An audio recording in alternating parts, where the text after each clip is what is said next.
Infantino কি ৬৪ দলের বিশ্বকাপ বাস্তবায়ন করতে পারবেন? ফিফা সভাপতি জিয়ান্নি ইনফান্তিনোর শেষ হলো ৩৯ দিনের মহোৎসব। বিশ্বকাপ ইতিহাসের সবচেয়ে বড় আসরে পর্দা নামল স্পেনের দ্বিতীয় শিরোপা দিয়ে। যুক্তরাষ্ট্র, মেক্সিকো ও কানাডা দু-একটা ঘটনা বাদে ৩ দেশ মিলিয়ে আয়োজন করা বিশ্বকাপকে সফল বলা যেতেই পারে। ফিফা সভাপতির পরিকল্পনা এখন ৬৪ দলের বিশ্বকাপ আয়োজন করা। সেটা কি আদৌ সম্ভব? ৬৪ দলের বিশ্বকাপ কেন? ফিফা সভাপতি জিয়ান্নি ইনফান্তিনোর মতে, যত বেশি তত ভালো, যত বেশি দল তত বেশি ম্যাচ আর তত বেশি টাকা। ৩২ দলের ফরম্যাট ছেড়ে ৪৮ দলের বিশ্বকাপ আয়োজন করার পিছনে তার ইচ্ছাটাই ছিল সবচেয়ে বেশি। ইনফান্তিনোর বারবার বলেছেন, আপনি যদি ছোট দেশগুলোকে অংশগ্রহণের সুযোগ না দেন তবে তারা উন্নতি করায় আগ্রহী হবে না। ফুটবল প্রেমীরাও খুশি হয়েছে, কারণ আসরে পরিধি বাড়লেও ঘুম পাড়েনি ম্যাচের দেখা মেলেনি বললেই চলে। খেলার দিক দিয়ে সফল হলেও সমালোচনার দিক দিয়েও ছিল অনেক কথা। বিশ্বকাপ শুরু থেকে ফুটবল নিয়ে নিজেদের আদলে তৈরি করার চেষ্টা ছিল আমেরিকার। Hydration bag, ২৭ minute ২২ second, super বেলের মতো হাফ টাইম শো আয়োজনে খেলার থেকে ধুলোর দিক দিয়ে বেশি মনোযোগ ছিল। রাজি কারা? ২০৩০ সালে উদযাপন করা হবে বিশ্বকাপের ১০০তম বছর। এই বিশাল আয়োজন করা হবে ৬ দেশ মিলিয়ে। ইউরোপ, পর্তুগাল, স্পেনের সঙ্গে আফ্রিকার মরক্কো, সেই সঙ্গে লাতিন আমেরিকার আর্জেন্টিনা, উত্তরগুয়ে ও প্যারাগুয়ে। বিশাল আয়োজনে বিশ্বকাপে তাই স্বাভাবিকভাবে ইচ্ছা দলের সংখ্যা বাড়ানোর, যদিও প্রথম প্রস্তাবটা এসেছিল কনমেবলের কাছ থেকে।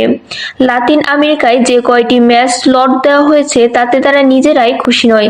সেখানে যদি ৬৪ দল হয় তবে আরও কয়েকটি ম্যাচ পাবে তারা। ২০২৫ সালে এপ্রিলে এমন প্রস্তাবই দিয়েছিল তারা। ফিফা কিছু না জানালেও বাকি ফেডারেশনগুলোর তেমন ইচ্ছে ছিল না। কেউ বলছেন একেবারেই বাজে আইডিয়া, কেউ বলছেন ফুটবলের যে প্রতিযোগিতা সেটা নষ্ট হয়ে যাবে এত দলের আগমনে। তবে প্রস্তাবটা উড়িয়ে দেওয়ার মতো নয়। কি কি পরিবর্তন? প্রথমত, বিশ্বকাপে ৬৪ দল হলে গ্রুপ সংখ্যা বাড়বে আরও ৪টি। ১৬টি দল বাড়লেও ফর্মের খুব একটা পরিবর্তন আসবে না, বরং একটা সমস্যার সমাধান হবে। এই বিশ্বকাপে তৃতীয় স্থান থেকে পরবর্তী পর্বে গিয়েছে ৮টি দল। সেই ৮টি দলের কেউই শেষ ১৬তে সুযোগ পায়নি। ৬৪ দল হলে গ্রুপ ১৬ থেকে শীর্ষ ২ দল নিয়ে সহজে আয়োজন করা যাবে শেষ ৩২। ফলে সেরা তৃতীয় দলের কোনো চিন্তা থাকবে না। বাকি ১৬টি দল নিয়ে তেমন চিন্তার কিছু নেই, কারণ এই বিশ্বকাপের বাছাই পর্ব থেকে বাদ পড়েছে Italy, Denmark, Nigeria, Cameroon, Serbia, Wales, পোল্যান্ডের মতো দল। এছাড়াও কুরাশাও, কেপ ভার্দের মতো দল চমকে দিয়েছে প্রথমবার এসে। ফলে নতুন পুরনো মিলিয়ে ১৬ দলের আগমনে সমস্যা হওয়ার কথা নয়। মুদ্রার উল্টোপিঠও আছে। এশিয়ার দলগুলো বাজে পারফরম্যান্স চোখে লাগার মতো। আফ্রিকা থেকে আসা ১০ দলে ৯টি যেখানে পরের পর্বে উঠেছে, সেখানে এশিয়ার ৯ দলের মধ্যে সুযোগ পেয়েছে ২টি। অস্ট্রেলিয়া আর জাপান এশিয়ার মূল ভূখণ্ডের সঙ্গে যাদের কোনো সংযোগ নেই। ফিফার অধীনে থাকা ২১১টি দেশের মধ্যে ৬৪টি দেশ নিয়ে বিশ্বকাপ আয়োজন করা খুব একটা অসম্ভব কিছু নয়।